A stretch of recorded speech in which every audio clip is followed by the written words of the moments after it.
Hi YouTube, welcome to the breakdown of each of the characters available for play in Diablo 4.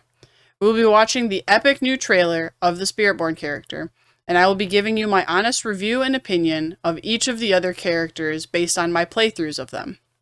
Don't forget to subscribe, throw the video a like, and if you want to help support the video and the channel, leave a comment and share the video to help us grow. We are going to review each of the characters because I do want to see if they made any changes. Because maybe they did make a change to the rogue that I didn't know about. So we are going to create a new character. So here's their new Spiritborn character. They kind of give you some little previews of some of the different things that it can do, which are really cool. They do actually have some different characteristics of both a, almost like a rogue and the sorcerer, in my opinion, but kind of just like a realm of its own. So now that we have the audio all fixed for stream, I am going to play the Spiritborn trailer. Only a few among my people can become Spiritborn. As children, the most promising face judgment in the mist.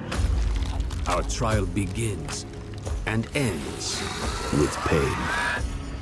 Those who are not called are culled.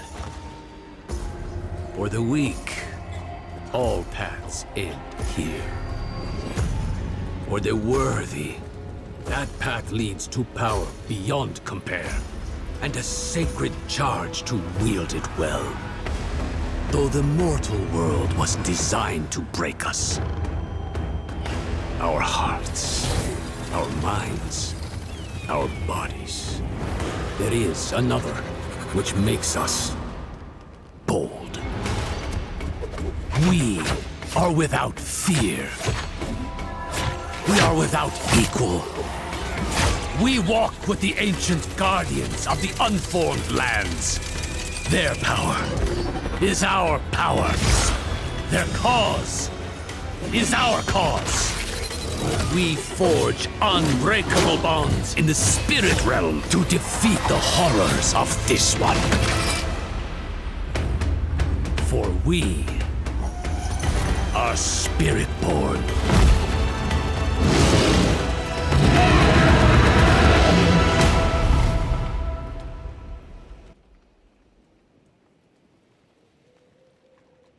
Alright, so that is the Spiritborn trailer. Pretty epic. Yeah, it kind of just reminds me of a mix of sorcerer, rogue, and honestly some druid in there too, just with all the different spirits that are a part of it. Still thinking that I'm not planning on playing through it as part of this. They do not have trailers for all of the other ones. So the Barbarian is definitely your tanky one, as you can see on the side of the screen here. Spin to win, for those that are familiar with League of Legends. That is a Garen terminology, is the spin to win. So you just kind of jump in, big bulky armor, you try to be the tank, try to be the center of attention, and you go berserk. You try to use shouts to get everybody's attention.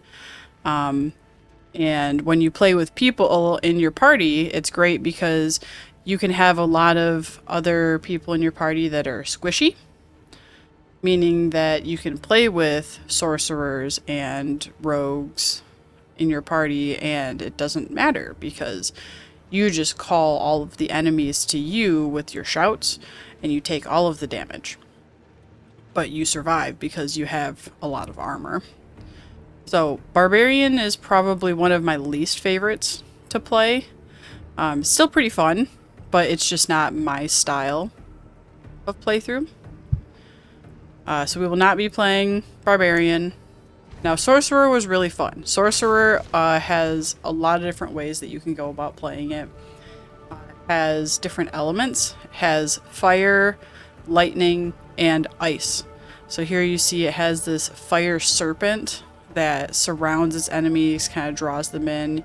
You can freeze your enemies. And then you can use lightning, which you project onto one enemy, and then it spreads it to all of the remaining enemies in the field around you. So that's kind of different elemental style damages. And the nice thing with the elemental damages is that different enemies are going to respond to different elements. But that also means that different enemies might have resistances to different elements. So that can be both a good or bad thing. So if you were to choose one of the elements, if you go into a dungeon that has resistance to the one element that you pick, you're probably going to have a difficult time in that one dungeon. So there's both pros and cons to playing a sorcerer. In general, they are really fun. I do enjoy a good sorcerer, but they do tend to be really squishy. So the last time that I played the sorcerer, it was really hard to play by myself. My husband also has played a sorcerer before and had a hard time playing without me. Because I had to tank. And the other unfortunate part was that I played a rogue at the same time that he played a sorcerer, so I had to try and tank as a rogue, who is commonly known as a squishier person. Which, for those that don't know, squishy meaning that you just jump in and instantly die because you don't have a lot of armor or a lot of health, so you take a hit and die. But sorcerers are fun because of the elemental damage. You get to see a lot of sparks. You get to see a lot of flames. You see all of the ice. So you see all of the elements and you see all of the damage. It's not just slice and dice like a lot of the other characters are. Now, the Necromancer is cool because in Diablo 4, it comes with the base game. Whereas Diablo 3, you actually had to buy an expansion to Diablo 3 in order to get to play a Necromancer. So it was cool that they actually included it as one of the base characters. So just like you would think with Necromancy, a Necromancer summons different creatures from the dead to fight for you. There are 3 different types of creatures that can be summoned for you. There are guards, like what are shown on the left and right side here, that will fight for you. There are ones with swords, there are ones with bows, and then there is a golem that will fight for you. So you basically have melee, ranged, and then a big boy. But then the other part with the Necromancer is that if you choose to have your minions fight with you, it means that your minions can be targeted by enemies. So it's not just that the enemies can target you, your enemies can also target the minions. And that's really nice for you because you can just run around and never be the target and just wait for your minions to kill everything. And that's kind of how you play one version of a Necromancer. But there's another version of a Necromancer, because in that first one where you have all the minions, you yourself don't really do a lot of damage. You just rely on all of the minions and the overwhelming numbers of minions that you have to do all of the damage. But you yourself don't tend to do very much damage. Now, there's another way you can play a Necromancer, which is you can choose to give up your minions. So they give you a mechanic in the game where you say, I don't want to have the melee minions, or I don't want to have the ranged minions, or I don't want to have the golem. And you can choose not to have all of them. You can choose not to have 2 of them. You can just walk around with just a giant golem around, which is kind of funny. And when you do that, you become stronger. So now your attacks do more damage. Or let's say you do choose to walk around with just a golem and you get rid of your melee and your ranged minion. Then you and your golem are going to do a lot more damage. But now you become the target of all those attacks. So you have to make sure that you're the tanky one now. And your golem is tanky enough to survive all of those attacks. So, Necromancer was fun. I did enjoy playing with it. Honestly, the part that I haven't really talked a lot about is that all of these have their own storyline. So there is a campaign storyline that we will be playing through, and the campaign storyline is the same regardless of which of these characters you choose. However, each character also has their own storyline, and that's how you unlock some of the different abilities of the characters themselves. So even if you're playing with your friends, you actually have your own solo campaign that is difficult to bring your friends along with. I tried to do it with my husband once, and it involved him needing to go back to town so that he could teleport to me because I was inside of a dungeon that didn't exist for him. So that was kind of funny. And I think out of all of the different character specific quest lines, I thought the necromancer one was the most interesting, and was the most well developed. So that, I would say, that was definitely the biggest reason why I liked the necromancer as a character. I think that the complexity of how the different abilities play together for somebody that likes that level of complexity and just the nuances of coming up with different strategies of their character, how they can possibly change their character, is the necromancer is good for that. And I really like that kind of play, but I'm not a huge necromancer fan in general. So it was fun to play for the first time. I'm sure I'll play one again in the future, but I don't plan on playing one anytime soon. Now, the druid was one that I actually most recently played. And the druid has some fur babies, which are fun. So the druid has nature magic, similar to what the sorcerer has, but they have windstorms, lightning strikes, and earthquakes. And they also have companions. Now, their companions are not just this bear and werewolf next to them. So you actually start out with bears and wolves, but you can also get a raven and, what it says over here, a carnivorous plant, and they follow you around. So the carnivorous plant is funny because it's like this circle on the ground that's like these vines that come in and out of the ground that have spikes on them, and they just circle you. So it's like this wavy vine that's like shifting in and out of the ground. It's really cool. And they did a really good job with how it looks.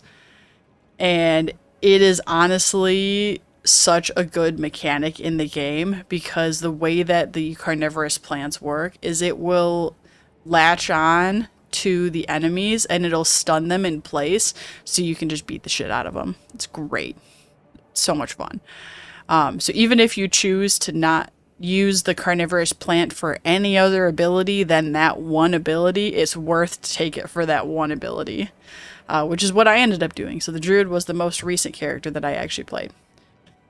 And it's fun because with the druid, you can choose to have aspects of all of these different companions in all of your abilities. So you could actually choose to have, since you could have basically 6 different abilities, you could choose to have a werewolf ability, a werebear ability, a raven ability, and a carnivorous plant ability, while still being able to do 2 other things all at the same time.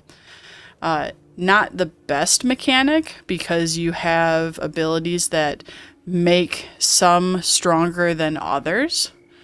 The ravens, I don't think were the strongest at the time when I was playing it. And really what I found was the strongest for the season that I was playing, which was actually 2 seasons ago, for the druid, was going back and forth between werebears and werewolves. But having both abilities equipped at the same time, because your person takes on the form of the werewolf and the werebear, like is shown over here. And so you can command these wolves, but you yourself can also become a werewolf, or can also become a werebear. And so you can jump back and forth between those two forms. So there's the werewolf form right there, and then there's another image right there where there's your werebear form. So you can jump back and forth between those two, and one of your abilities will give you either increased damage or increased armor based on how many times you have shifted recently between those two forms. So I basically did a build that went back and forth between those two, and that was pretty fun. So those are the 5 so far, but the main one that I plan on playing is actually the rogue. And this one has been my all-time favorite to play in this game. I'm a huge fan of rogues. I love just being able to jump around the map. I like the arrows. And I like being able to dive to the other side of people. One of the big things with the Diablo games that some other games don't have is in Diablo, when enemies shoot, they shoot straight. They don't shoot to target. So in a lot of other games, you'll find that when an enemy shoots, whether it's a gun, an arrow, or anything, if your person moves, their shot will follow you because they aimed to target you. But in Diablo, if you were to like do a roll to dodge out of the way, then the attack will miss you. And that's all about what the rogue does. And I love that. And I do it all the time. And for some reason, it's one of those things that I'm really good at. It's like a second nature thing for me. So I end up taking so little damage. It actually frustrates the hell out of my husband, I think, because it makes me really good at playing games like Diablo for just some unknown reason. It's just, I just get it. Like my brain, it just clicks. So you'll see me almost dive through an enemy like you just saw on that screen. And that's because you can avoid the attack by diving to the other side of them, because you're practically jumping through the attack rather than taking it in the face. So I love all the different abilities that the rogue has. The rogue plays on poison. They also play on slowing enemies and stunning enemies. But just like I said earlier, where the necromancer has this complexity to it, where it involves kind of combining your abilities in order to get one outcome. Well, with the necromancer, what you're trying to accomplish is an end goal. You say, I want to not take this ability so that way I can take this ability and equal, this total attack. But that means that every single time that you're attacking, you're always going to have that attack power. The rogue is like next level complicated. The rogue is constantly having that level of complication. It is, I'm going to do this ability, then this ability, then this ability in order for me to be able to have this kind of attack. But then I'm going to switch it up next time, and I'm going to do, instead of ABC, I'm going to do BCA, and then later I'm going to do DCA. Like, I love how you can switch it up so easily with the rogue. That doesn't mean that I'm good at it.